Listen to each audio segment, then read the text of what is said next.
গতকাল রাতে পরমের 10 বছরের মেয়ে পায়েলকে ধর্ষণ করা হয়েছে। ধর্ষণকারীকে গ্রেপ্তারও করার চেষ্টা করেছে পুলিশ। পায়েলকে রাতের বেলাতেই হাসপাতালে ভর্তি করানো হয়। বিমর্ষ চেটে করিডোরে ঘেঁষে দাঁড়িয়ে আছে পরম। একটু পরে একজন নার্স এসে তাকে বলল, স্যার, আপনার স্ত্রীর জ্ঞান ফিরেছে। থ্যাঙ্কস সিস্টার, এটা শোনার জন্য এতক্ষণ ওয়েট করছিলাম।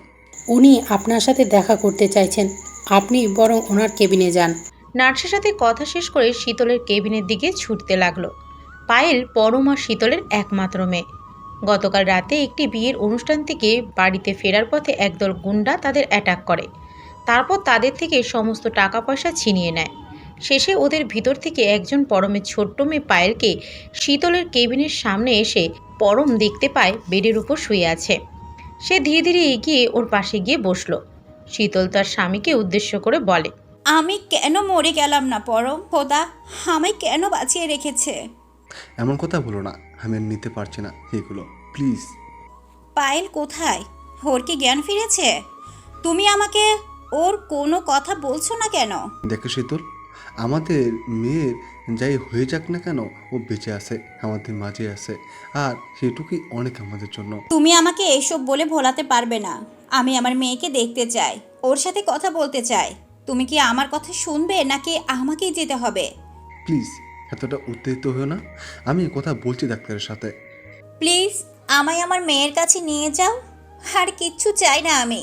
শীতলকে আশ্বস্ত করে পরম কেবিন থেকে বেরিয়ে আসবে, ঠিক তখনও পিছন থেকে পরমকে ডাক দিল। ওই নরপিশাচগুলো কি ধরা পড়েছে? না, তবে শীঘ্রই ধরা পড়বে, তুমি একদম চিন্তা করো না, তোমার মেয়ের অপরাধীরা কেউ পার পাবে না। এই বলে পরম ঘর থেকে বেরিয়ে গেল। তারপর নিজের মেয়ের কেবিনের দিকে যায়। কেবিনের সামনে যেতেই দেখতে পায় দুজন ডাক্তার ভিতর থেকে বেরিয়ে আসছেন। পরমকে দেখে তারা দুজনেই থেমে গেলেন। পরম সাহেব, আমরা আপনাকেই নক করতে যাচ্ছিলাম।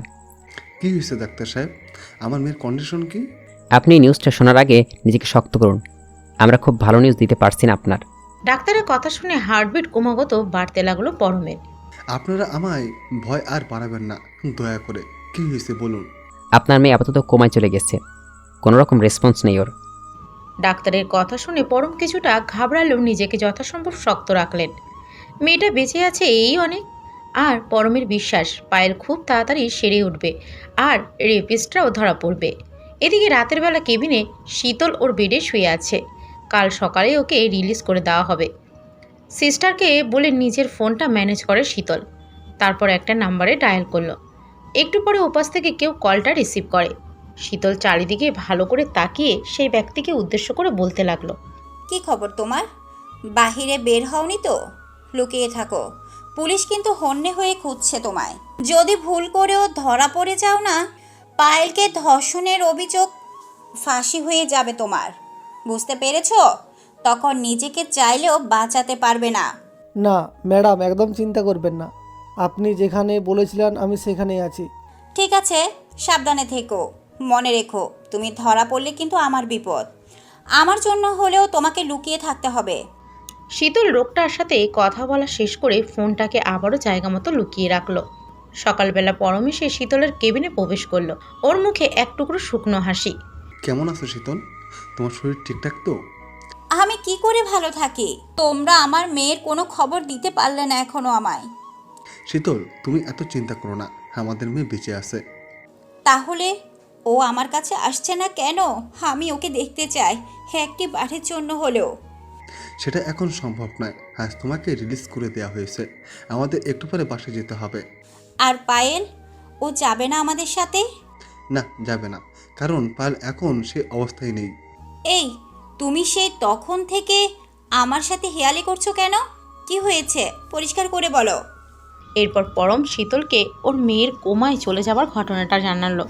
শীতল স্বামীকে দেখিয়ে দেখিয়ে প্রচুর কান্নাকাটি করে। এরপর ও জোড়াজড়িতে শীতলকে আইসিইউতে নিয়ে যাওয়া হয়। পায়েল সেখানে একটা জীবন্ত লাশ হয়ে শুয়ে আছে। মেয়েকে এই অবস্থায় দেখে হাউমাউ করে কেঁদে ফেলল শীতল। ডাক্তার তাকে মেয়ের সাথে একান্তে কিছুক্ষণ সময় কাটানোর জন্য পারমিশন দিল। আইসিইউর দরজা খুলে ধীরে ধীরে ভিতরে প্রবেশ করলো শীতল। এরপর নিজের মেয়ের পাশে গিয়ে বসলো। শীতল মেয়ের হাতটা শক্ত করে ধরল। তারপর অশ্রুসিক্ত চোখে বলতে লাগলো, মারে, কি হয়েছে তোর? কোনো সাড়া দিচ্ছিস না তুই? তোর মা এসেছে তোর কাছে, একটিবার কথা বল মা, আমার সাথে কথা বল। একটু পরে শীতল বাইরে তাকালো। না, আইসিইউর সামনে কেউ নেই। পরম সরে পড়েছে। মুহূর্তে শীতলের কান্নাজড়িত স্নেহপাক মুখটা পৈশাচিক রূপে ধারণ করলো। পায়েলের দিকে এগিয়ে গেল শীতল। তারপর ওর কানের কাছে ফিসফিস করে বলতে লাগলো, বড় বাচ্চা বেঁচে গেলি। আমি তো তোকে মেরেই ফেলতে চেয়েছিলাম, কিন্তু তুই যে জমেরও অরুচি সেটা কে জানতো। তবে চিন্তা করিস না, এখন তো জেনে গেছি, এর পরের বার এমন চাল চালবো কেউ বাঁচাতে পারবে না তোকে আমার হাত থেকে। শীতল ওর কাঁধের উপর কারো হাতের স্পর্শ অনুভব করলো। পিছনে তাকিয়ে দেখে পরম দাঁড়িয়ে আছে। পরমকে দেখে কিছুটা ভয় পেয়ে গেল শীতল। আবার কিছু শুনে ফেললো না তো? আর কত কান্নাকাটি করবে? মেয়ের পাশে বসো, চলো আমাদের বেরোতে হবে। স্বামীর কথা শুনে আশ্বস্ত হয় শীতল। যাক, তার মানে পরম ওর কোনো কথাই শুনতে পায়নি। মেয়ের সামনে কিছুক্ষণ মায়াকান্না কেঁদে আইসিইউ থেকে শীতল পরমের সাথে বেরিয়ে যায়। নিজেদের প্রাইভেট কারে চেপে বাসায় ফিরছে ওরা। শীতলের মাথাটা পরমের কাঁধের উপর। আমি তোমায় কোনো কিছুর বিনিময়ে হারাতে পারবো না তোমায়। নিজের স্বামীকে উদ্দেশ্য করে বলে শীতল। আমি কোথাও যাচ্ছি না তোমায় ছেড়ে শীতল, আর তুমি এখন এসব চিন্তা করো না তো। চিন্তা করব না, হ্যাঁ তো সহজে বলে দিলে। তুমি জানবে কি করে তোমার চোখের আড়ালে কত কিছু ঘটে। কি ঘটে আমার চোখের আড়ালে? কি বলছো তুমি এসব? তোমায় আমার থেকে কেউ কেড়ে নিতে চাইলে আমি ছেড়ে দেব না তাকে, তাতে সে যেই হোক। শীতল, তোমার শরীরটা ভালো নেই, এখন দয়া করে একটু চুপ থাকো। হাসপাতালে আমাদের মেয়েটার ওই অবস্থা, আর তুমি যদি এসব উল্টোপাল্টা চিন্তা করে করে নিজেকে অসুস্থ করে ফেলো, আমি সবটা কী করে সামাল দেব? শীতলের চোখের জল এর আগে ওর মিথ্যে মায়াকান্নার অংশ ছিল সত্যি, কিন্তু এখন যে কথাগুলো বলছে সেগুলো প্রত্যেকটাই ওর মন থেকে উঠে আসা। শীতল পরমকে সত্যিই খুব ভালোবাসে। ও পরমের জন্য সব কিছু করতে পারে। পরমের বয়স যখন 23-24 বছর, তখন ওর সাথে শীতলের বিয়ে হয়। বিয়ের 3 মাসের ভিতরেই শীতল গর্ভবতী হয়। বেশ অল্প বয়সেই দুজন মা বাবা হবার সৌভাগ্য অর্জন করে। সেই দিনগুলো স্মৃতির পাতায় আজও রঙিন হয়ে আছে। বৈবাহিক জীবনের কিছু অপ্রত্যাশিত ঘটনা শীতলের মনের ভীতি বাড়িয়ে দিয়েছে। স্বামীকে হারানোর আশঙ্কা সব সময়ের জন্য কাজ করে ওর মনে। শীতল নিজেও জানে না কবে এই ভয় আর আশঙ্কা যন্ত্রণা থেকে ওর মুক্তি মিলবে। প্রায় 1 ঘন্টা পরে শীতল আর পরম ওদের বাসায় পৌঁছালো। এরপর পরম পুলিশ স্টেশনে একটি ফোন কল করে মেয়ের অপরাধীরা আদৌ ধরা পড়েছে কিনা সেই খোঁজ নিতে। ইন্সপেক্টর সাহেব, আপনারা কিন্তু কোনো আপডেট দিতে পারলেন না এখনও। আমাদের 24 ঘন্টা অনেক আগেই পার হয়ে গিয়েছে। আমরা যথাসাধ্য চেষ্টা করছি, অপরাধীরা খুব তাড়াতাড়ি ধরা পড়বে। প্লিজ একটু তাড়াতাড়ি করুন। আমার মেয়েটার সাথে যারা এমন কাজ করলো তাদের শাস্তি পেতে দেখতে চাই আমি। শীতল আড়ালে দাঁড়িয়ে পরমের ফোন কল শুনছে। ওর ইচ্ছে করছে ওই পুলিশদের মুখগুলোকে চিরতরে বন্ধ করে দিতে। এরা কেঁচো খুঁড়তে না সাপ বের করে ফেলে, এই ভয় তাড়া করে বেড়াচ্ছে শীতলকে। না, পায়েলকে পুরোপুরি শেষ করে দিতে পারলো, উল্টো এখন যদি এই বিষয়টা সামনে আসে, পরম কিছুতেই ক্ষমা করবে না ওকে। শীতলকে যে করেই হোক পুলিশদের ওই বেকার ইনভেস্টিগেশন বন্ধ করতে হবে। শীতল সেই প্ল্যান করতে লাগলো। রাতের বেলা হাসপাতালের একটি নার্স আইসিইউর সামনে থেকে হেঁটে যাচ্ছিল। কিছু একটা ভেবে সে থেমে গেল। তারপর ভিতরের দিকে তাকালো। অদ্ভুত ব্যাপার, বেডের পেশেন্টকে দেখা যাচ্ছে না কোথাও। তড়িঘড়ি করে নার্স আইসিইউর ভিতরে ঢুকলো। তারপর খুঁজতে থাকে একজন কুমার পেশেন্ট এভাবে উধাও হয়ে যায় কি করে। মেয়েটার সাথে কোনো বিপদ আপদ ঘটলো না তো আবার? এমনিতেই ধর্ষণের কেস, এই ভেবে নার্স দরজা থেকে বেরিয়ে যাবে, ঠিক তখন চাদর জড়ানো কেউ এসে তার সামনে হাজির হয়। সে নার্সকে একটা ধাক্কা মেরে বিছানার উপর ফেলে দিল। তারপর ওর বুকের উপর উঠে বসে। সেই ব্যক্তি একটা ছোট্ট চাকু বের করে নার্সের গলার উপরে ধরল। তারপর নিজের মুখ থেকে চাদরটা সরিয়ে ফেলে। তাকে দেখে নার্সের চোখজোড়া খুলে পড়ার উপক্রম হলো। যেন জেগে জেগে স্বপ্ন দেখছে সে, এমন অনুভূতি হচ্ছে। কাপা গলায় সেই ব্যক্তিকে উদ্দেশ্য করে বলতে লাগলো, এ কি তুমি না কোমায় ছিলে? হ্যাঁ, আমি পায়েল, ঠিক চিনতে পেরেছিস। আর আমি একদম সুস্থ আছি, কোমাতে যাইনি আমি। কি বলছো এসব? তোমাকে তো রেপ করা হয়েছিল। চিনিস আমায় রেপ করবে এমন কি আছে? কেউ কিচ্ছু করতে পারেনি আমার। এখন তুই বল এখানে কেন এনেছিস? এটাই তো আমার ডিউটি, কিন্তু তুমি এত রাতে কোথায় গিয়েছিলে বলো? সেটা জেনে তোর কি কাজ? একটু আগে যা দেখেছিস সব ভুলে যা। কেউ যেন জানতে না পারে আমি সুস্থ আছি। যদি ভুলেও জানতে পারে শেষ করে ফেলবো তোকে। আর আমার বাবা মা তো একেবারেই নয়। নার্স কোনো মতে প্রাণ নিয়ে পালিয়ে গেল। এদিকে পায়েল আবারও গিয়ে বিছানার উপর শুয়ে পড়ল। তারপর উপরের দিকে তাকিয়ে বলতে লাগলো, আমার সাথে একদম ঠিক করলে না তুমি শীতল। এই শাস্তি তোমাকে দেবই আমি। আর পরম, তোমাকেও ছাড়বো না আমি। মেয়েকে এখানে রেখে দুজন কি করে বাড়িতে আরামে ঘুমাচ্ছ? একটু পরে সেই নার্স একজন ডাক্তারকে ডেকে নিয়ে কামরার ভিতরে এসে ঢুকলো। পায়েল বাইরে থেকে তাদের কথা শুনতে পাচ্ছে। স্যার, আমি সত্যি বলছি, আমি নিজের চোখে ওকে হাঁটাচলা করতে দেখেছি। এমনকি ও আমার গলায় ছুরিও ধরেছিল। আপনার কি মাথা খারাপ হয়ে গেছে সিস্টার? একজন কোমার পেশেন্ট কীভাবে হাঁটাচলা করে? তার থেকেও বড় কথা, সে যদি হাঁটাচলা করতে পারে, এটা 10-12 বছরের মেয়ে আপনার গলায় ছুরি ধরলো, এটা সম্ভব? কি বলছেন আপনি? নিজে ভেবে দেখুন। আপনি আমার সাথে একবার ভেতরে আসুন, সবটা পরিষ্কার হয়ে যাবে। এই যে দেখুন। এই বলে নার্স আর ডাক্তার আইসিইউর ভিতরে ঢুকলো। ঢুকেই দেখতে পায় পায়েল শটান হয়ে বেডের উপরে শুয়ে আছে, ঠিক যেন কোনো জীবন্ত লাশ। ক্ষীণ শ্বাস প্রশ্বাস ছাড়া আর কোনো স্পন্দনই নেই তার শরীরে। ডাক্তার নার্সকে উদ্দেশ্য করে বলতে লাগলো, দেখুন, নিজের চোখে দেখুন। একটা অসুস্থ বাচ্চা মেয়েকে নিয়ে আজেবাজে কথা বলতে লজ্জা করেন আপনার? নার্স নিজেও অবাক হয়ে গেল। তবে সে ভালো করেই বুঝতে পেরেছে এসব পায়েলের চালাকি। ও কোমার নাটক করছে।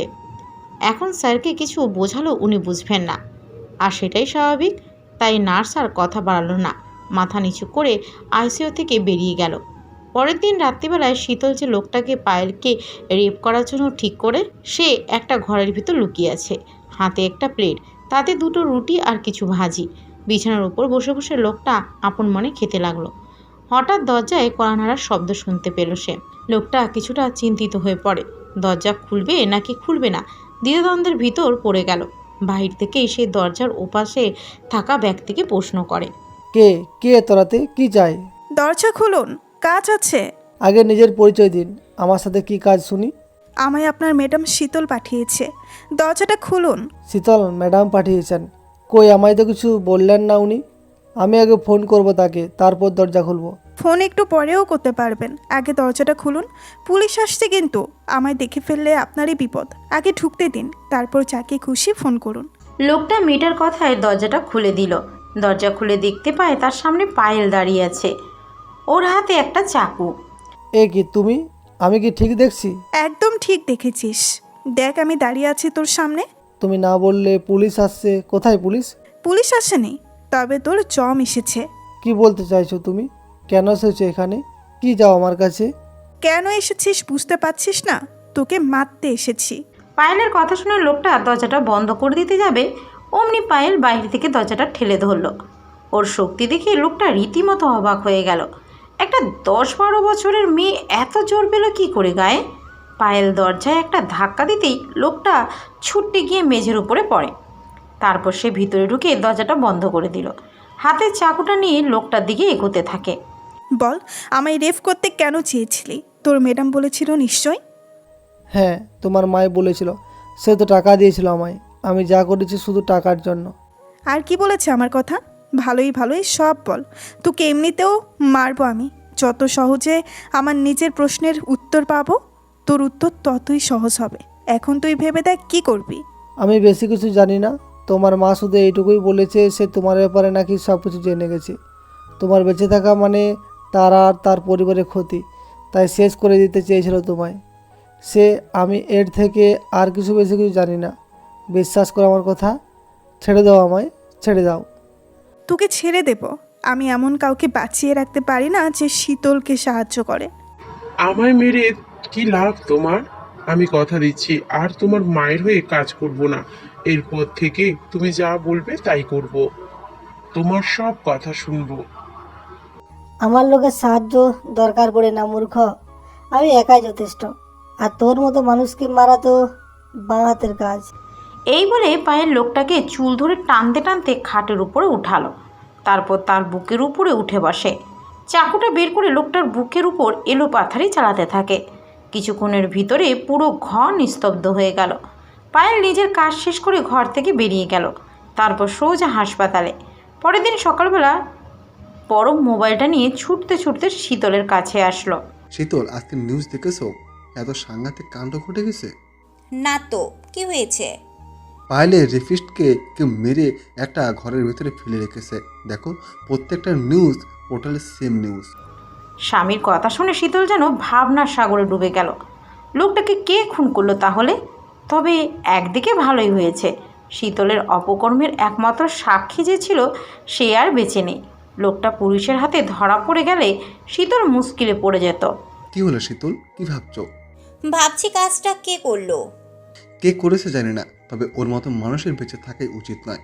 তবে আফসোস রয়ে গেল একটা, আমাদের মেয়ের সাথে কেন এমনটা করলো। এর পিছনে সত্যি কারোর হাত ছিল কি না সেটা জানা হলো না। তুমি যে কি বলো না, কার হাত থাকবে আর? বদমাশ লোকেরা সব কাজ কি সুপারি নিয়েই করে? তাছাড়া আমাদের সাথে কারোর তো তেমন শত্রুতাও নেই যে কাউকে দিয়ে এমন একটা জঘন্য কাজ করাবে।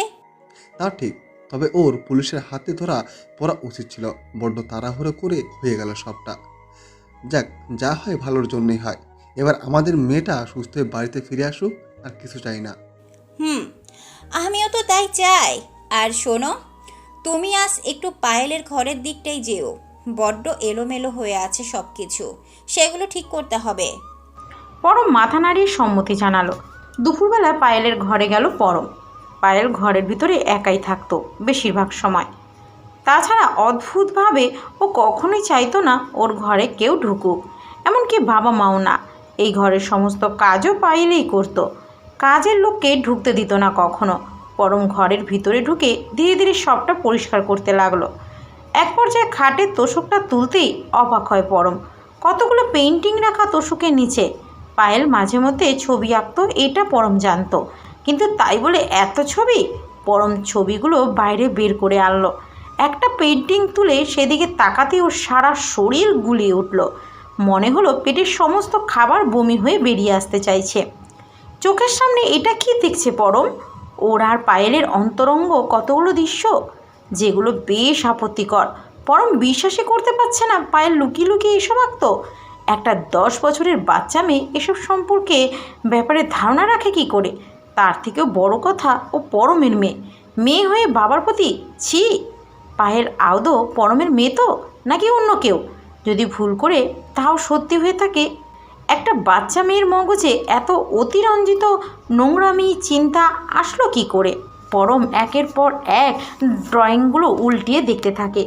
সেগুলোতেই ওর আর পায়েলের ছবির সর্বশেষ ছবিটা দেখে পুরোপুরি স্তম্ভিত হয়ে পড়ল পরম। কিছুক্ষণের জন্য চুপ করে রইল সে। এটা তো দীপান্বিতার ছবি। দীপান্বিতার ছবি পায়েল কি করে আঁকতে পারে? ও কি কোনোভাবে দীপান্বিতাকে চেনে? কিন্তু সেটা কিভাবে সম্ভব? দীপান্বিতার সাথে পরমের শেষ দেখা হয়েছে বহু বছর আগে। তখন মাধ্যমিক পর্যায়ে পড়াশুনো করে দুজন। একদিন দুজন স্কুল থেকে বাড়ি ফিরছিল। প্রতিমধ্যে আকাশ চিরে অঝোর ধারায় বৃষ্টি নামলো। ওরা নিরুপায় হয়ে একটা ফাঁকা বাড়িতে আশ্রয় নেয়। তারপর দীপান্বিতা, আমার খুব ভয় করছে রে। বৃষ্টিটা কি আর নামবার সময় পেল না? আরে ধুর, ডরপক কোথাকার! তুই না একটা ছেলে? আমি মেয়ে হয়ে এত ভয় পাই না যতটা তুই পাচ্ছিস। আমার বিদ্যুৎ চমকানিতে খুব ভয় হয়। দীপান্বিতা পরমের কথা শুনে হো হো করে হাসতে থাকে। একটু পরে মেঘের ঘর্ষণে আকাশ গর্জে উঠল। চারিদিকে আরও ঝড়খানিতে ঝলমল করে ওঠে। পরম এগিয়ে এসে দীপান্বিতাকে জড়িয়ে ধরে। দীপান্বিতা ওকে ছাড়ানোর চেষ্টা করলেও পরম শক্ত করে চেপে ধরে। দীপান্বিতার কেমন জানি পরমের সেই স্পর্শ ভীষণ ভালো লাগছিল। এর আগে পরমের সাথে একসাথে ছুটে বেরিয়েছে, গড়াগড়ি খেয়েছে মাটিতে, কিন্তু এমন অনুভূতি হয়নি কখনো। দীপান্বিতা মন থেকে চাইছে পরম ওকে এভাবেই জড়িয়ে ধরুক।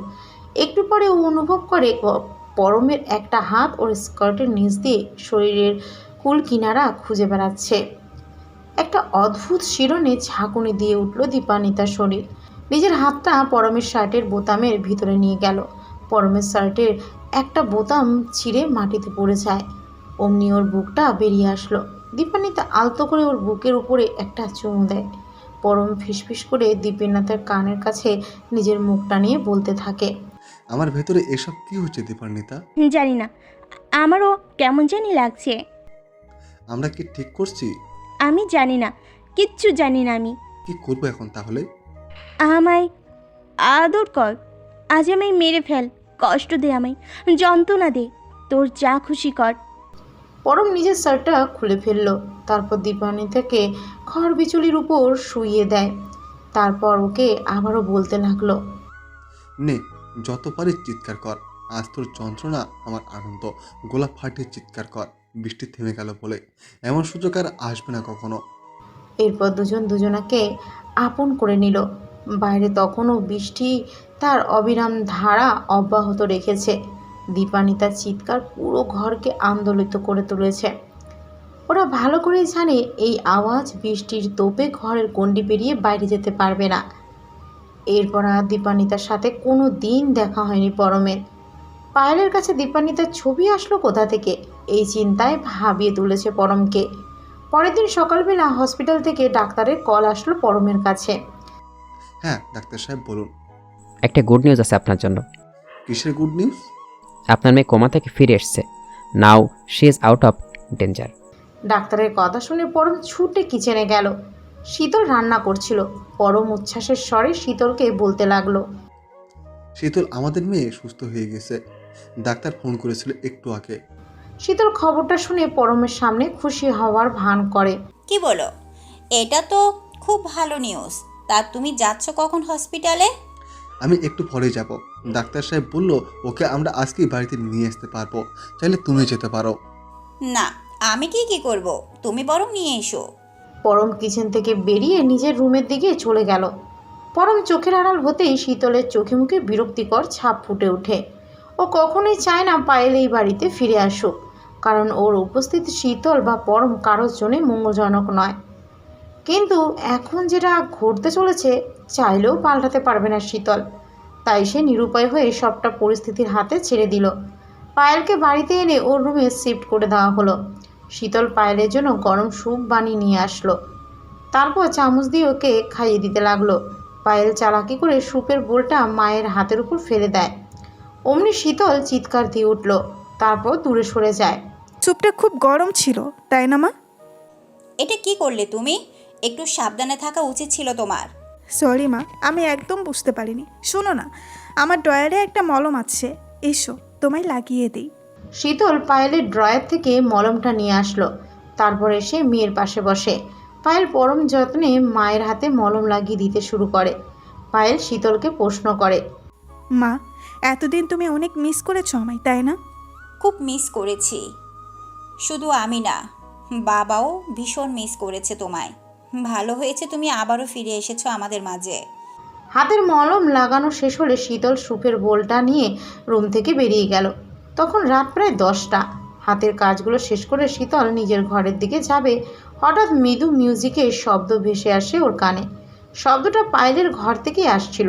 জানালা দিয়ে উঁকি মারতেই দেখতে পায় ঘরের ভিতরে ডিম লাইট জ্বলছে, আর পায়েল মিররের সামনে দাঁড়িয়ে গানের সাথে সাথে পা মেলাচ্ছে। যে মেয়েটা আজকেই কোমা থেকে ফিরে আসলো তার এরকম মানসিক কন্ডিশন থাকে কি করে ভেবে অবাক হলো শীতল। পায়েলের পর যে কাণ্ড করে বসে শীতল আরও বেশি অবাক হয়। পায়েল ওর রাতের ড্রেসটা সম্পূর্ণ খুলে ফেলল। অন্তর্বাসগুলো ছাড়া আর কিছু নেই তার শরীরে। হঠাৎ শীতলের চোখ যায় পায়েলের পেটের নিচে দিকটায়। এরপর সে যে দৃশ্যের মুখোমুখি হয় রীতিমতো থতমতো খেয়ে গেল। পায়েলের পেটের নিচের দিকটায় সিজার অপারেশনের দাগ। মহিলাদের যখন অপারেশন করে বাচ্চা ডেলিভারি করা হয় তারপর এরকম দাগের সৃষ্টি হয়, যা আমৃত্যু থেকে যায়। এই দাগ শীতলেরও আছে, তাই সে ভালোই করেই পরিচিত দাগটার সাথে। কিন্তু প্রশ্ন হলো পায়েলের মতো একটা বাচ্চা শরীরে সিজার অপারেশনের দাগ এলো কোথা থেকে? শীতল কথাটা ভেবে জানালার বাইরের দিকে পা বাড়াবে, ঠিক তখন পায়েলকে উদ্দেশ্য করে বলে উঠল, কোথায় যাচ্ছ মা? ভেতরে এসো না। পায়েলের ডাক শুনে শীতল চমকে উঠল। তার মানে পায়েল বুঝতে পেরে গিয়েছে মা ওকে অনেক আগে থেকে লুকিয়ে দিচ্ছে। শীতল ঘুরে পায়েলের ঘরের দিকে গেল, তারপর ভিতরে ঢুকে পড়ে।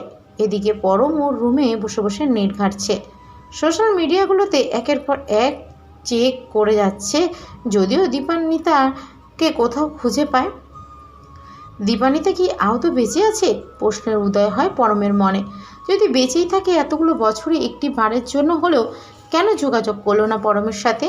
আর যদি দীপান্বিতা বেঁচেই থাকে ও কি আজও অভিমান করে আছে পরমের উপর?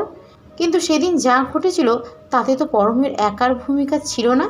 দীপান্বিতাও চেয়েছিল বলেই ঘটেছিল। ও তো তখন বাধা দেয়নি পরমকে, তাহলে এখন কেন পরমের থেকে দূরে সরে আছে? এই সকল প্রশ্নের উত্তর পরম পেতে পারে যদি ভাগ্যের ফিরে দীপান্বিতার সাথে ওর কোনোদিন দেখা হয়। পরম ঠিক করলো দীপান্বিতার পুরনো বাড়ি গিয়ে ওর খোঁজ করবে, যদি সেখানে ওর সন্ধান মেলে, অথবা সেখানকার লোকজন ওর বিষয়ে কিছু জেনে থাকে। এটা ভেবে পরম দীপান্বিতার পুরনো বাড়িতে যাওয়ার বন্দোবস্ত করতে থাকে। এদিকে পায়েল আর শীতল মুখোমুখি দাঁড়িয়ে আছে। পায়েল শীতলকে প্রশ্ন করে, লুকিয়ে লুকিয়ে কি দেখছিলে মা? কই কিছু না তো, আমি লুকিয়ে লুকিয়ে কিছুই দেখিনি। কিন্তু আমি যে তোমায় জানালার পাশে দাঁড়িয়ে থাকতে দেখলাম। তুমি এভাবে নিজের মাকে জেরা করতে পারো না, বলেছি না কিচ্ছু দেখিনি আমি। পায়েল গিয়ে ওর মায়ের হাতটা শক্ত করে চেপে ধরলো আর বলতে লাগলো, যদি না দেখে থাকো বেশ ভালো করেছো, আর যদি দেখেই থাকো তাহলে ভুলে যাও, সবটা ভুলে যাও। আমার তোমাকে ভয় পেয়ে চলতে হবে নাকি এখন থেকে, সেটাই বলতে চাইছো তুমি? হবে বই কি, কারণ আমি চাইলেই এই মুহূর্তে তোমায় লকআপে পুড়ে দিতে পারি। মানে কি যাতা বলছো এগুলো? পায়েল, তুমি একটা বাচ্চা, বাচ্চাদের মতোই থাকো, একদম ওভার স্মার্ট সাজার চেষ্টা করো না। আমাকে মেরে ফেলানোর প্ল্যানটা তোমারই ছিল তাই না? আমার কাছে কিন্তু সব প্রমাণ আছে, যদি একবার নিজের মুখ খুলি কি হবে তোমার বুঝতে পারছো? পায়েলের কথা শুনে যেন আকাশ থেকে পড়ল শীতল। এই সবটা জানে, কিন্তু কি করে? পায়েলকে কে বলল যে ওকে মারার প্ল্যানটা শীতলের ছিল? কি বাজে কথা বলছো? আমি তোমার মা হই পায়েল, কোনো মা পারে নিজের পেটের মেয়ের সাথে এত বড় অন্যায় করতে? কিন্তু সেই লোক তো নিজের সবটা স্বীকার করেছে। কোন লোক? তোমার ভাড়া করা সেই লোক যে তোমাকে ম্যাডাম বলে ডাকতো, আর যাকে আমি নিজের হাতে শেষ করেছি এই 2 হাতে। পায়েলের কথা শুনে স্তম্ভিত হয়ে পড়ল শীতল। এগুলো কি বলছে ও? সেই লোককে ও খুন করেছে? কিন্তু ও তো ঘুমায় ছিল তখন, তাহলে কি করে সম্ভব? পায়েলকে শীতল কিছু বলতে যাবে, ঠিক তখন পরমে সেই রুমের দরজার সামনে উপস্থিত হলো।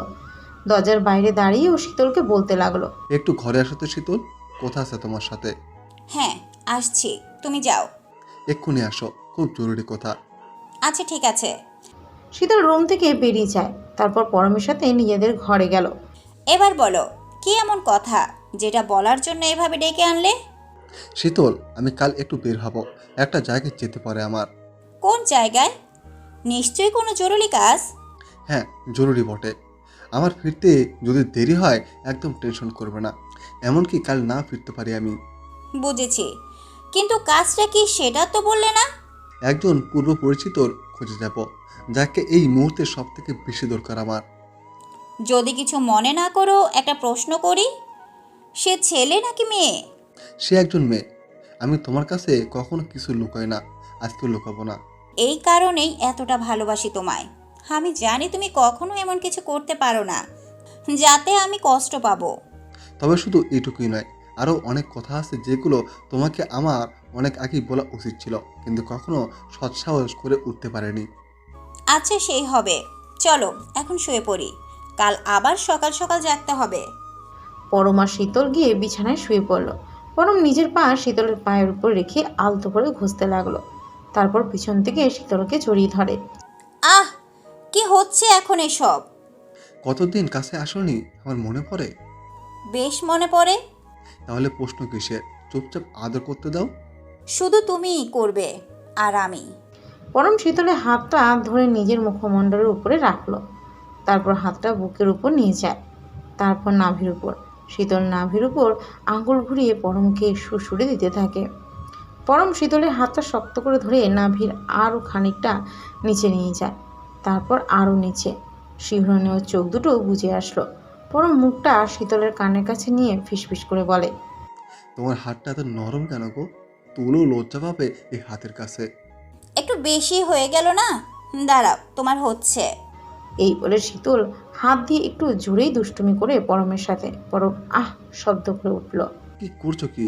লাগছে তো। দুই দম্পতি এভাবে নিজেদের ভিতরে খুনসুটিতে মেতে উঠল। হঠাৎ ওদের দরজার সামনে কারো ছায়া পড়ে। পরম তার পরনের ট্রাউজারটা টেনে তুলে লাফ দিয়ে উঠে বসলো। শীতলও নিজেকে ঠিক করে উঠে বসলো। ওরা দুজন দেখতে পায় পায়েল দাঁড়িয়ে আছে দরজার সামনে। বাবা, মা, আমি আজ তোমাদের সাথে ঘুমাবো। ঠিক আছে, চলে আসো। শীতল পায়েলকে ওর পাশে অর্থাৎ বিছানার কর্নারে শোবার জন্য একটি বালিশ পেতে দিল। পায়েল বালিশটা সরিয়ে বলে ওঠে, না, আমি বাবার কাছে শুব, তোমাদের দুজনের মাঝখানে শুব। ওরা দুজন পায়েলকে শোয়ার জন্য জায়গা করে দিল। তারপর পায়েল গিয়ে নিজের জায়গায় শুয়ে পড়ে। বড় হবার পরে এর আগে বহুবার পায়েলের সাথে বেড শেয়ার করেছে পরম, কিন্তু আজ কেন জানি এক প্রকার অদ্ভুত অনুভূতি হচ্ছে ওর মনের ভিতর। একজন বাবা নিজের মেয়েকে পাশে নিয়ে ঘুমানো যে স্নিগ্ধতা, আর সেটা খুঁজে পাচ্ছে না পরম, উল্টো অস্বস্তি হচ্ছে ওর। সেদিন পায়েলের রুমে ওর ড্রয়িংগুলো দেখার পর পরমের পায়েলকে নিজের মেয়ে ভাবতে বড্ড লজ্জাবোধ হয়। যাই হোক, চরম অনিচ্ছাকৃতভাবে হলেও কোনোভাবে রাতটা কাটিয়ে দিল পরম। পরের দিন সকালবেলা পরম দীপানিতার পুরনো বাড়ির উদ্দেশ্যে রওনা দেয়, কিন্তু দুর্ভাগ্য সেখানে গিয়ে দীপানিতার কোনো খোঁজ পেল না। সারাদিনের জার্নিটাই বৃথা গেল। দীপানিতা এই বাড়িতে থাকবে না এটা জানতো পরম, কিন্তু ওর আশা ছিল অন্তত কেউ ওর সন্ধান দিতে পারবে, কিন্তু সেটুকুও ভাগ্যে মিলল না পরমের। নিরুপায় হয়ে বাড়িতে ফিরে আসে। তখন রাত প্রায় 10টা। প্রতিমধ্যে গাড়ি খারাপ হওয়াতে বাড়ি ফেরা বেশ দেরি হয় পরমের। দরজা খুলে ভিতরে ঢুকে দেখতে পায় ওর ঘরের লাইট অফ। তার মানে শীতল এতক্ষণে ঘুমিয়ে পড়েছে, কিন্তু পায়েলের ঘরের আলো জ্বলছিল তখনও। পরম কিছু একটা ভেবে পায়েলের ঘরের দিকে গেল। পায়েলের ঘরের জানালাটা খোলাই থাকে সবসময়। জানালা দিয়ে ভিতরে তাকাতেই দেখতে পায় পায়েল দুটো ছবি হাতে নিয়ে বসে আছে। একটা ওর নিজের ছবি, অন্যটা দীপানিতার। পায়েল নিজের ছবি থেকে অর্ধেকটা কাঁচি দিয়ে কেটে নিল, বাকি অর্ধেকটা দীপানিতার ছবি থেকে কেটে নিল। তারপর দুটো ছবি একসাথে জোড়া লাগিয়ে দিল। পরম বুঝতে পারে না পায়েল দীপানিতার ছবির সাথে নিজের ছবি জুড়ে দিল কেন। পরম লক্ষ্য করছে পায়েলের চোখ বেয়ে জল গড়িয়ে পড়ছে। চোখের জল মুছতে মুছতে পায়েল বলতে লাগলো, আর কতদিন পায়েল হয়ে থাকবি দীপান্বিতা? সৃষ্টিকর্তার কত পরীক্ষা নেবে তোর? এই কথাটা শোনামাত্র পরমের শরীরে যেন বিদ্যুতের ঝটকা অনুভব করলো। এটা কী শুনলাম আমি? যাকে সারা পৃথিবী খুঁজে বেড়াচ্ছি সে আমার ঘরে, পায়েলই দীপান্বিতা। কিন্তু কি করে সম্ভব সেটা? পরম আড়ালে দাঁড়িয়ে পায়েলের কথা শুনতে লাগলো। পায়েল একটা লকেট সামনে রেখে আপন মনে প্রলাপ করে যাচ্ছে। এই সেই লকেট যেটা আজ থেকে বহু বছর আগে স্কুলের একটা অ্যানুয়াল ফাংশনে তুমিই আমায় দিয়েছিলে। লকেটটা দেখে পরমের আর বুঝতে বাকি রইল না কিছুই।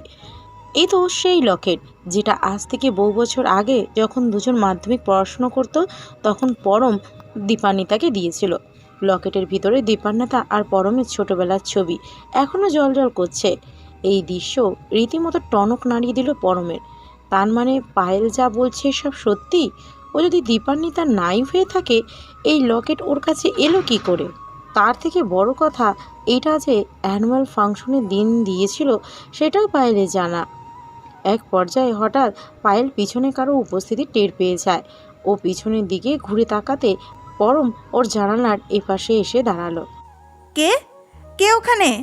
কি হলো? আমার প্রশ্নের উত্তর দিচ্ছ না কেন? কে লুকিয়ে লুকিয়ে আমার কথা শুনছো? পরম নিশ্চুপ হয়ে দাঁড়িয়ে আছে। না, এখন যে করেই হোক পায়েল অর্থাৎ দীপান্বিতার সামনে নিজেকে ধরা দেওয়া যাবে না। পরমের এখনও অনেক কিছু জানা বাকি। আগে সে নিজের সকল প্রশ্নের উত্তর পেয়ে যাক, তারপর দীপান্বিতার মুখোমুখি হবে। এই ভেবে পরম চুপি চুপি ওর রুমের দিকে পা বাড়ালো। ঠিক তখন একটি অপ্রত্যাশিত বাধায় চমকে উঠল। দেখতে পায় সামনে পায়েল দাঁড়িয়ে আছে। তুমি এখানে কি করছো বাবা? পায়েল পরমকে প্রশ্ন করলো। তুমি আমাকে একদম বাবা বলে ডাকবে না। কেন বাবা ডাকবো না? কি হয়েছে তোমার? আর এত রাতে তুমি এখানে কেন? কিচেনে গিয়েছিলাম জল খাওয়ার জন্য, কিন্তু খবরদার তুমি আমাকে আর কখনো বাবা বলে ডাকবে না। তাহলে কি বলে ডাকবো?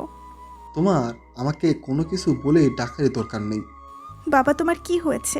এমন করছো কেন? আমি তোমার মেয়ে, দেখো আমি পায়েল।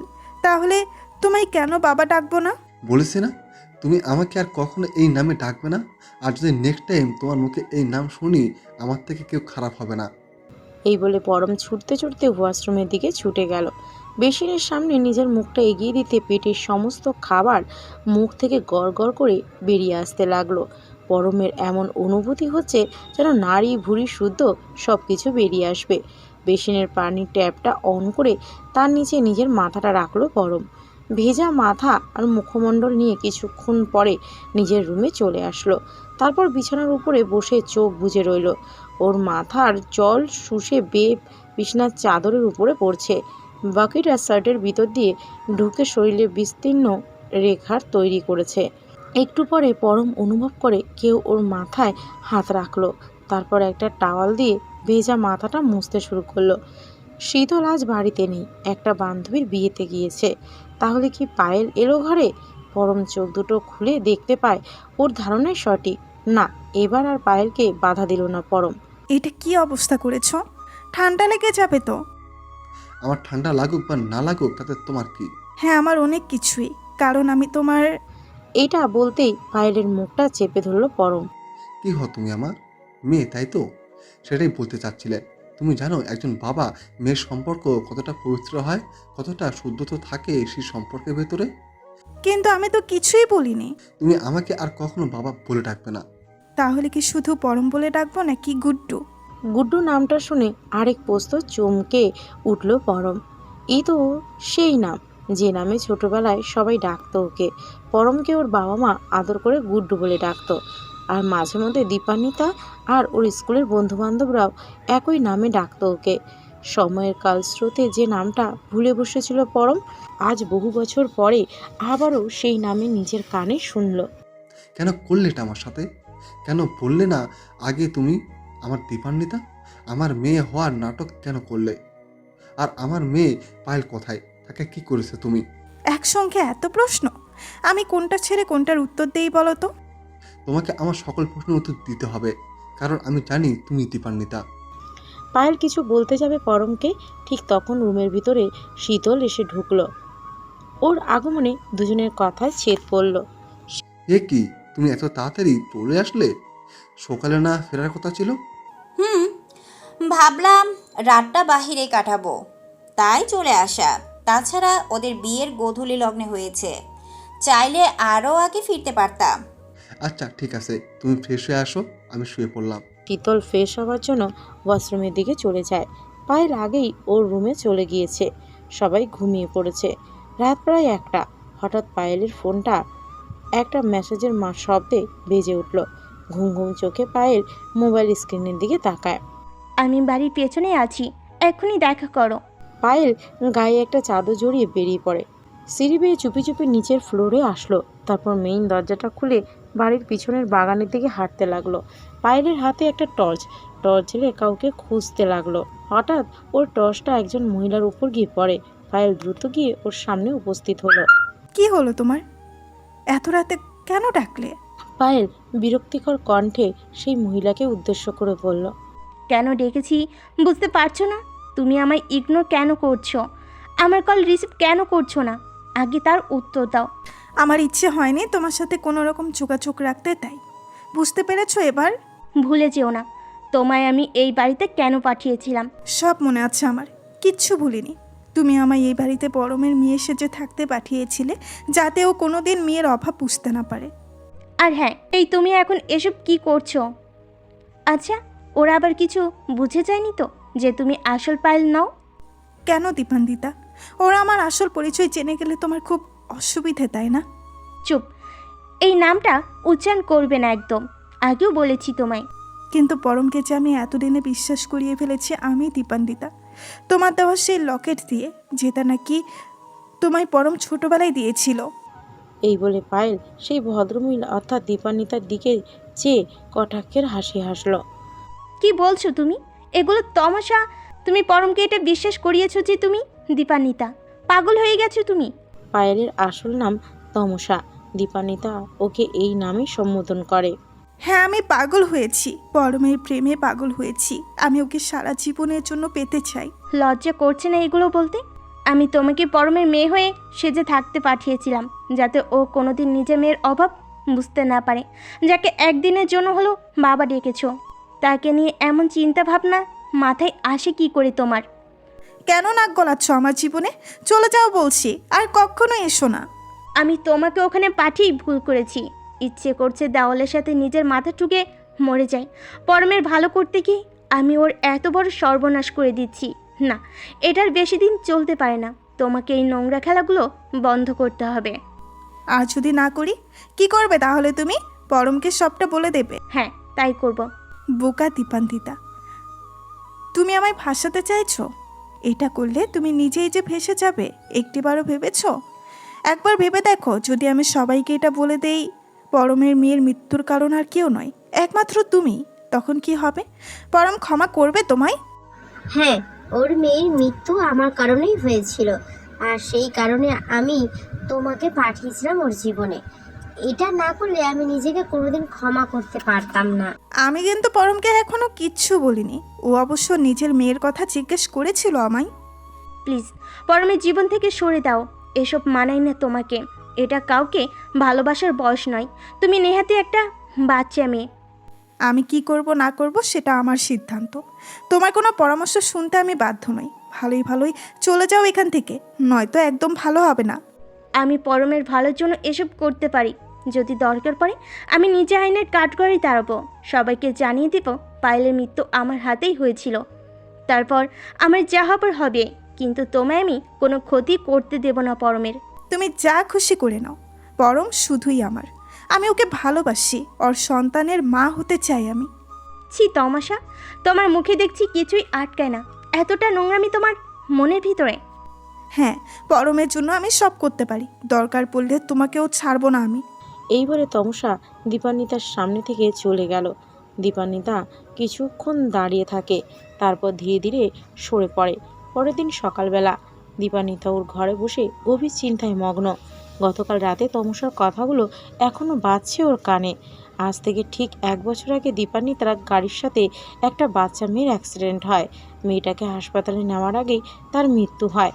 তার স্কুল কার্ড আর ব্যাগের ভিতরে কিছু ডকুমেন্ট দেখে দীপান্বিতার বুঝতে বাকি রইল না পায়েল আর কারণ নয়, ও ছোটবেলার ভালোবাসার গুড্ডু, অর্থাৎ পরমের মেয়ে।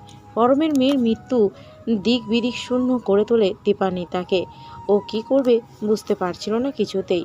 এর 2 দিন পরেই অবিশ্বাস্যভাবে দীপান্বিতার এমন একটা মেয়ের সন্ধান পায়, যাকে দেখতে কিনা হুবহু পায়েলের মতো, আর দুজনের বয়সটাও কাছাকাছি, 10 থেকে 12 বছর।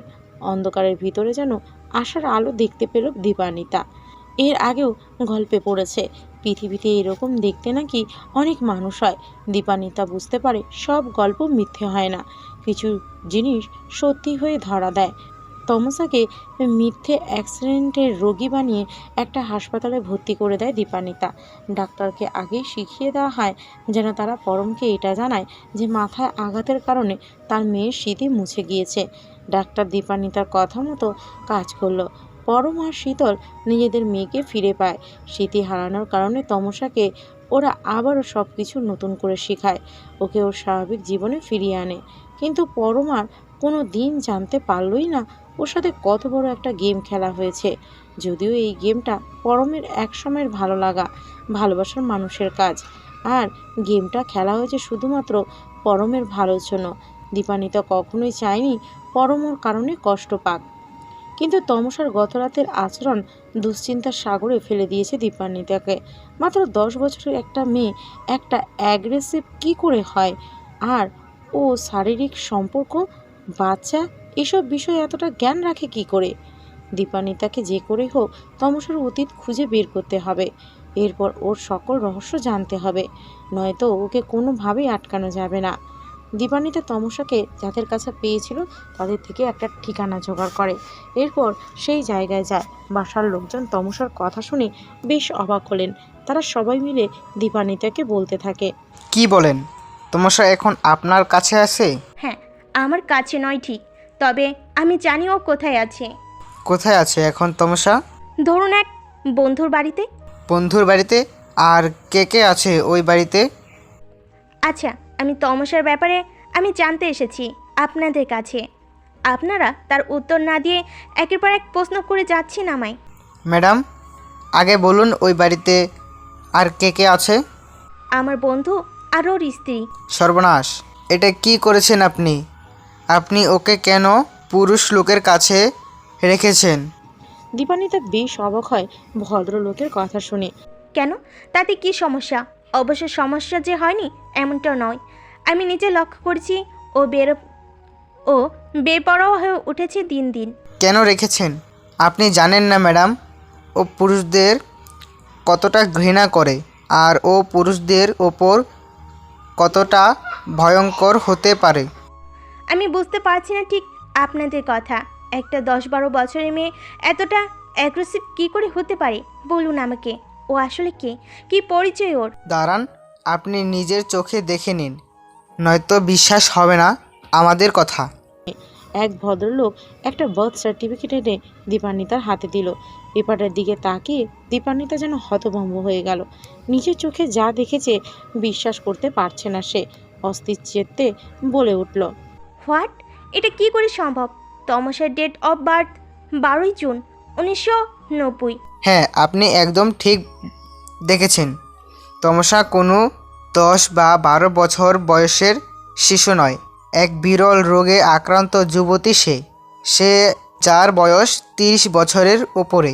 ভদ্রলোক দীপান্বিতাকে উদ্দেশ্য করে বলে, হ্যাঁ, আর যার শরীরের স্বাভাবিক গ্রোথ সিস্টেম অফ থাকার কারণে শারীরিক কোনো পরিবর্তন হয়নি, তবে মানসিকভাবে যে একজন প্রাপ্তবয়স্কা, আর সে পুরুষদের প্রতি এত অ্যাগ্রেসিভ কেন জানতে চান? জানলে হয়তো পায়ের তলায় আর মাটি থাকবে না আপনার। ভদ্রলোকের স্ত্রী যোগ করলেন, আজ থেকে 32 বছর আগে মফস্বলে তমসার জন্ম হয়। জন্মের সময় সব কিছু ঠিকঠাক থাকলেও কয়েক বছর পরে আর সব কিছু ঠিকঠাক রইল না। যখন তমসার বয়স 10-এর কোঠায় অতিক্রম করে, ও আর ওর পরিবার বুঝতে পারে কোনো কারণে তমসার শারীরিক বৃদ্ধি ঘটছে না। দিনের পর দিন কেটে যায়, তমসার বয়স বেড়েই চলল। 10 থেকে 18 ঘরে পা দিল তমসার, কিন্তু ও সেই 10 বছরের কোনো বাচ্চা মেয়ের মতোই রয়ে গেল। তমসার পরিবারের যথেষ্ট সামর্থ্য ছিল না ওকে চিকিৎসা করানোর, যদিও এই রোগের কোনো চিকিৎসা আজ অবধি আবিষ্কার হয়নি, যার ফলশ্রুতিতে তমসার মানসিক বিকাশ ঘটলে ওর শারীরিক বিকাশ ঘটল না। একদিন কোনো একটা রাতে তমসার জীবনে ঘোর বিপর্যয় নেমে আসে। একটা গ্যাং মিলে তমসাকে গণধর, কিন্তু তারা কেউ বেশি দিন জীবিত ছিল না। তমসা তাদের খুঁজে বের করে খুন করে।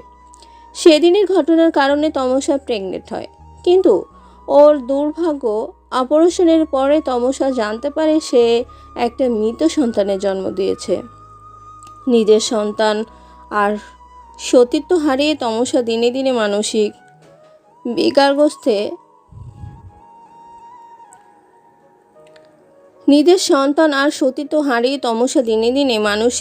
বিকারগ্রস্তে পরিণত হয়।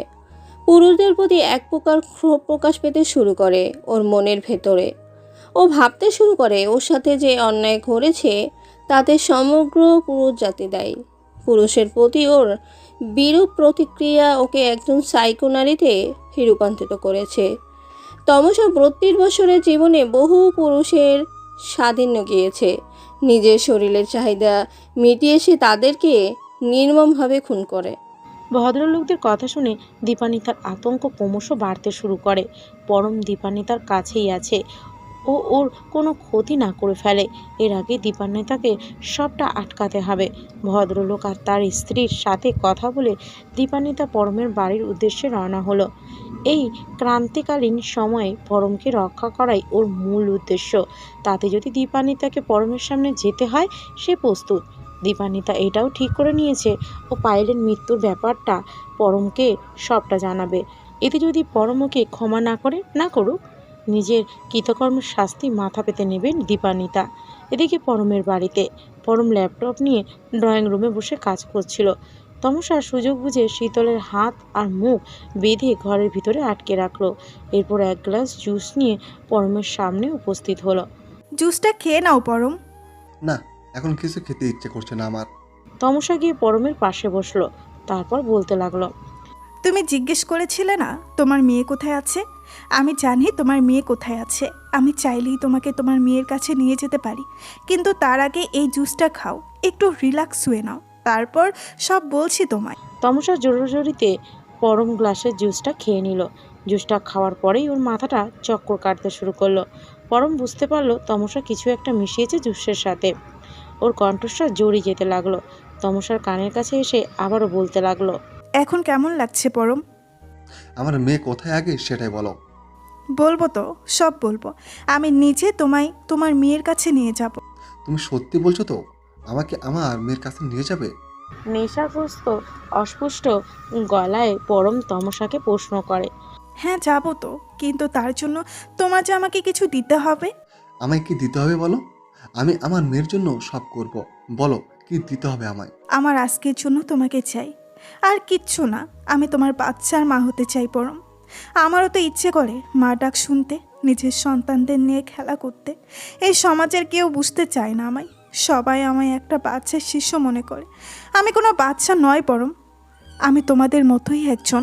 পরম অনেকটা ঘোরের ভিতরে আছে, তাই ও তমসার কথাগুলো কানে শুনতে পেলেও বুঝে উঠতে পারছে না কিছুই, বা প্রতিক্রিয়া দেখাতে পারছে না। তমসা পরমের শরীরের থেকে ওর শার্টটা খুলে ফেললো, তারপর ওকে নানাভাবে উত্তেজিত করার চেষ্টা করে। তমসার মনের ইচ্ছে ও পরমের থেকে নিজের উদ্দেশ্য পূরণ করে ওকে মেরে ফেলবে। এই কারণে নিজের কাছে একটা ধারালো ছুরি রেখে দিল। তমসা পরমকে টানতে টানতে পাশের বেডরুমে নিয়ে যায়। পরমকে ধাক্কা মেরে বিছানার উপর ফেলে দিল। তারপর ওর কাছে গিয়ে কাতরভাবে অনুরোধ করতে থাকে। প্লিজ একটিবার আমায় তোমার ভালোবাসা পেতে দাও। আমি তোমার সন্তানের মা হতে চাই। ফিরিয়ে দিও না আমায়। তোমার ভেতরে কি পুরুষত্ব জেগে উঠছে না? নিজের বাহুডোরে পিষে মেরে ফেলো আমায়। তোমার আঘাতে জর্জরিত করে ফেলো। কাম অন পরম, আর কত নপুংসতা দেখাবে? তমসা পরমের থেকে কোনো ধরনের রেসপন্স না পেয়ে ওর প্রতি ক্ষুব্ধ হয়ে ওঠে। ছুরিটা বের করে পরমের বুকের উপরে উঠে পড়ল। আমার কথা শুনবে না, তাই তো? আমাকে তোমার সন্তানের মা হতে দিলে না। তুমিও আমার সাথে সেই ব্যবহারটা করলে যেটা বাকিরাও করতো। তাহলে আর তোমাকে বাঁচিয়ে কেন রাখবো? তোমার সাথে সেটাই করব যেটা অন্যদের সাথে করেছি। এই বলে তমসা পরমের বুকের উপর ছুরিটা চালিয়ে দেওয়ার জন্য উদ্যত হলো। ঠিক তখন পরম খপ করে ওর হাতটা ধরে ফেললো, তারপর ওর উপরে উঠে পড়ে। আমায় মেরো না প্লিজ। তুমি যা বলবে তাই করবো আমি। তোমার একটা বাচ্চা চাই তো, আমি সব কিছু করবো তোমার জন্য। আমার থেকে যা নেয়ার নিংড়ে নাও। তার আগে কথা দাও, তুমি আমার মেয়েকে আমার কাছে ফিরিয়ে দেবে। হ্যাঁ, দেব। যদি আমি মা ডাক শুনতে পাই তবে তুমিও বাবার ডাক শুনতে পাবে। জানো তো, আমার একটা ছেলে সন্তান হয়েছিল, কিন্তু সে বাঁচেনি। আমি তাকে বাঁচাতে পারিনি। তমসার কথা শেষ না হতেই পরম ওর বুকের ভিতরে নিজেকে গুজে দিল। তমসা পরমের সুঠাম পেশিবাহুল বাহু দুটিকে নিজের সাথে শক্ত করে চেপে ধরল। ওর এতদিনের স্বপ্ন আজ পূর্ণ হতে চলেছে। পরমকে সম্পূর্ণভাবে পেতে চলেছে তমসা। শিহরণে চোখ দুটো বন্ধ হয়ে আসলো ওর। হঠাৎ ঘরের ভিতরে একটা আওয়াজ হয়। শীতল বহু চেষ্টায় নিজেকে মুক্ত করে বেডরুমের ভিতরে ঢুকে পড়েছে। শীতল পরমের কর্মকাণ্ড দেখে হতভম্ব হয়ে গেছে। পরম, এটা কি করছো তুমি? তোমার মাথা ঠিক আছে তো? তুমি এই মেয়েটার সাথে কি করতে যাচ্ছিলে এগুলো? তমসা বিছানা থেকে উঠে শীতলের দিকে ছুটে যায়। শীতল ওর হাতের ছুরিটা দেখে ভীষণ ভয় পেয়ে গেল। তোমায় আমি বাঁচিয়ে রেখেই ভুল করেছি, কিন্তু এবার আমি অবশ্যই নিজের ভুল শুধরাবো। এই বলে তমসা শীতলকে আঘাত করতে উদ্যত হয়। শীতল ওকে ধাক্কা মেরে মেঝেতে ফেলে দিল। এর মধ্যেই কলিং বেল বেজে উঠল। তমসা শীতলকে আটকানোর চেষ্টা করছে, যেন ও দরজা অবধি পৌঁছতে না পারে। শীতল কোনো ক্রমে দরজার সামনে গেল। তারপর দরজাটা খুলতে দেখতে পায় বাইরে একজন ভদ্রমহিলা দাঁড়িয়ে আছে। দীপানিতা উদ্বিগ্ন কণ্ঠে শীতলকে বলল, আমার পরিচয় পরে দিচ্ছি, আগে বলুন পরম কোথায়? ও ঠিক আছে তো? না, ও ঠিক নেই, একদম ঠিক নেই। কেন, কি হয়েছে ওর? তমসা তমসা কোথায়? আপনি আমার সাথে ভিতরে চলুন, সব দেখতে পাবেন। শীতল আর দীপানিতা বেডরুমের দিকে ছুটে গেল। ভেতরে ঢুকতেই দেখতে পায় তমসা একটা ছুরি তাক করে আছে পরমের দিকে। দীপানিতা একটা মাটির ফুলদানি তুলে পেছন থেকে তমসাকে আঘাত করে। ফুলদানির আঘাতে তমসা জ্ঞান হারায়। পরমকে এরপর সুস্থ করা হলো। দীপানিতা আর শীতল মিলে তমসাকে বেঁধে ফেলে। এরপর পুলিশে খবর দিল। পুলিশ এসে তমসাকে গ্রেপ্তার করে নিয়ে যায়। শীতলও পুলিশের কাছে সবটা স্বীকার করে। তমসার প্রতি সন্দেহবশত ও তমসাকে শেষ করে দেওয়ার জন্য একসময় গুন্ডা ভাড়া করেছিল, কিন্তু তমসা সেবারের মতো বেঁচে যায়। দীপানিতা পরমকে সবটা খুলে বলল যে পায়েলের অ্যাক্সিডেন্ট ওর গাড়িতেই হয়েছিল, আর তারপর দীপানিতা যা করেছে শুধুমাত্র পরমের জন্য, তাতে নিজের মেয়ের মৃত্যুর শোক বয়ে না বেড়াতে হয় ওকে। দীপানিতা আর শীতল দুজনে হয়তো যে কাজ করেছে সেগুলো আইনের দৃষ্টিতে সঠিক ছিল না, কিন্তু ওরা দুজনে যা করেছে পরমকে ভালোবেসেই করেছে। শীতল পরমের সন্তানের মা, ওর পরমের পাশে থাকার অধিকার সবার আগে। দীপানিতা পরম আর শীতলকে এক করে আবারও নিজের চিরচেনা গন্তব্যে ফিরে গেল। আদালতে তমসার ফাঁসির সাজা শোনানো হয়, আর কিছুদিন পরেই ওকে ওর কৃতকর্মের শাস্তি দেওয়া হবে। 1 বছর পরে পরম শীতলকে নিয়ে ডাক্তারের চেম্বার থেকে বাড়িতে ফিরেছে। শীতল 3 মাসের প্রেগনেন্ট, পরমের সন্তানের মা হতে চলেছে ও। হঠাৎ একটা মেয়ে কোথা থেকে ছুটতে ছুটতে ওদের গাড়ির সামনে এসে পড়ল। মেয়েটা মাথা তুলে তাকাতেই ওরা দুজনে বেশ অবাক হলো। এ কি তমসা, তুমি? তোমার না ফাঁসির সাজা হয়েছিল, তুমি বাইরে কি করছো? এই কি তমসা, তুমি? তোমার না ফাঁসির সাজা হয়েছিল, তুমি বাহিরে কি করছো? আমায় জেলে আটকে রেখে ফাঁসি দেবে এমন শক্তি কার আছে? দেখো, আমি বের হয়ে এসেছি, তবে তোমরা ভয় পেও না, আমি আর তোমাদের কোনো ক্ষতি করব না। তোমরা দুজন আমার হাত থেকে ফসকে গিয়েছিলে, হয়তো সেদিন তোমাদের ভাগ্য মৃত্যুর লেখা ছিল না। চলি, নিজের নতুন পরিচয় আর নতুন একটা আশ্রয় খুঁজে নিতে হবে আমায়, আর শাস্তি দিতে হবে সেসব পুরুষদের যারা মেয়েদের ভোগের বস্তু মনে করে। কেউ ছাড় পাবে না, কেউ না। এই বলে তমসা লোকজনের ভিড়ে হারিয়ে গেল।